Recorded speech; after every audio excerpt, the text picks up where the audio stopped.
You know that moment when a room suddenly gets loud for a reason that doesn't quite make sense to you. Someone shouts at a screen. Another person jumps off the couch like something important just happened. There's tension, celebration, disappointment, all within a few seconds. And you're sitting there thinking, did I miss something? Not in a judgmental way, just a quiet kind of confusion. Like everyone received a signal your brain didn't quite pick up. It happens in group chats too. A huge game is on. Messages start flying, predictions, arguments, celebrations, memes. You read through them and feel slightly outside the moment. Not excluded, just separate from it. There's a certain kind of person who has experienced this their whole life. Friends planning their week around a match. Families gathering around the TV like it's a ritual. Entire cities emotionally invested in the outcome of something happening far away. And when you admit that you don't really care about sports, the reactions are surprisingly strong. People assume things. They think you're trying to be different, or that you're arrogant, or that you must not enjoy competition. Sometimes they even act like you're missing a basic piece of being human. But most of the time, that's not what's happening at all. Because when someone simply doesn't care about sports, there's usually something deeper going on, something psychological that rarely gets talked about.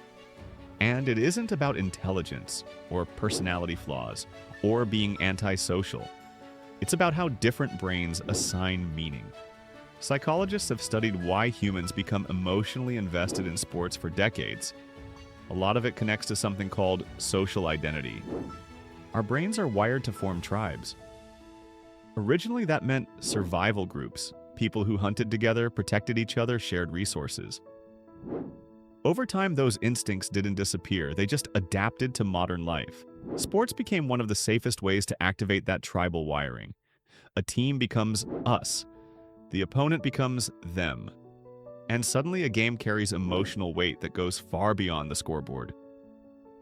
Neuroscience research shows that when a person's team wins, the brain releases dopamine, the same reward chemical involved in achievement and success.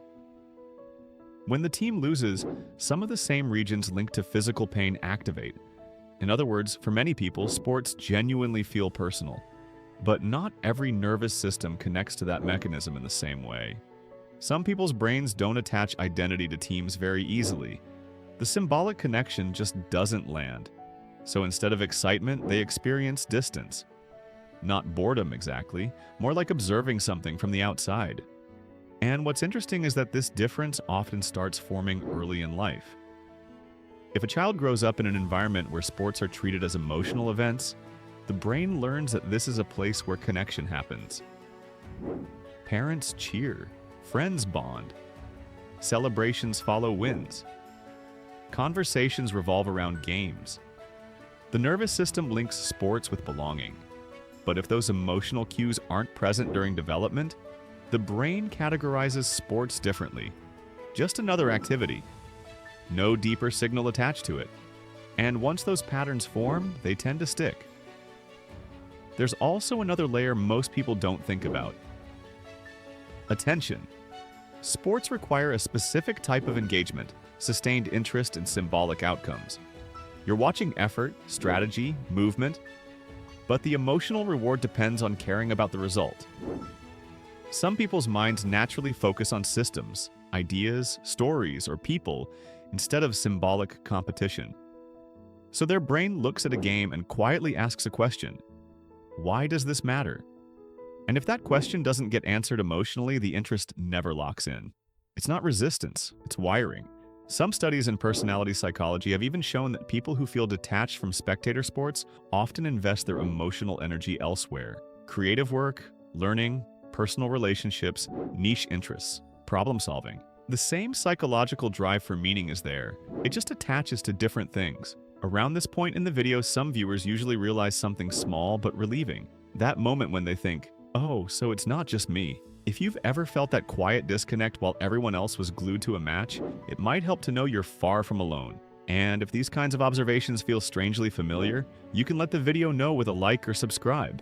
Not because it's required, just because it helps more people stumble across something that makes them feel understood. What's important here is that neither side is wrong. People who love sports aren't irrational. People who don't care about them aren't missing something. Human brains simply prioritize meaning differently. In fact, cultures throughout history have always had this divide. Some people are drawn to collective excitement, shared victories, group identity, emotional synchronization. Others gravitate toward quieter forms of engagement, observation, reflection, individual interests. Both patterns exist in every society. But here's the part that almost no one talks about. Sometimes people who don't connect with sports are actually very sensitive to emotional authenticity. Sports fandom can feel confusing because the emotional intensity seems disconnected from personal stakes. No one on the field knows you exist. Your daily life doesn't actually change based on the outcome. So a certain type of mind instinctively resists investing energy there, not because it's superior, but because it's selective. The brain is constantly deciding what deserves emotional bandwidth. And for some people, symbolic competition simply doesn't make the cut. There's also a quiet trade-off in this. People who don't care about sports sometimes miss out on an easy social bridge. Games give strangers something to talk about. They create instant belonging in workplaces, schools, communities. Not participating in that shared language can occasionally create small moments of distance. You might notice conversations drifting away from you, or people assuming you're less interested in connecting, even when that isn't true, Ned. But the flip side is equally real. When someone's brain isn't pulled toward mass excitement, it often becomes very good at noticing other things. Subtle dynamics in conversations, ideas others overlook, patterns in people, different sources of meaning. That shift in attention shapes entire lives. Careers, hobbies, friendships, the way someone spends a quiet evening. From the outside, it can look like disinterest. From the inside, it's simply a different orientation toward the world. And once people understand that, something softens, because the experience suddenly makes sense. You're not broken for feeling neutral when others feel electric. Your brain just organizes importance differently, and millions of people move through life in that exact same way, quietly nodding when sports conversations happen, then returning their attention to the things that genuinely pull them in, things that activate curiosity instead of obligation, things that feel real to them. The strange thing about human psychology is that we spend so much time assuming everyone else experiences the world the same way we do, but they don't, not even close. Some people feel alive in a stadium full of noise. Others feel most themselves in a quiet room, thinking, building, learning, noticing things most crowds miss. Both are human. Both are normal. And if this topic felt oddly specific, there are a few other patterns like this that people rarely talk about. Subtle traits that make someone feel slightly out of sync with the crowd without ever understanding why. Once you start seeing them, a lot of your past experiences begin to make a different kind of sense.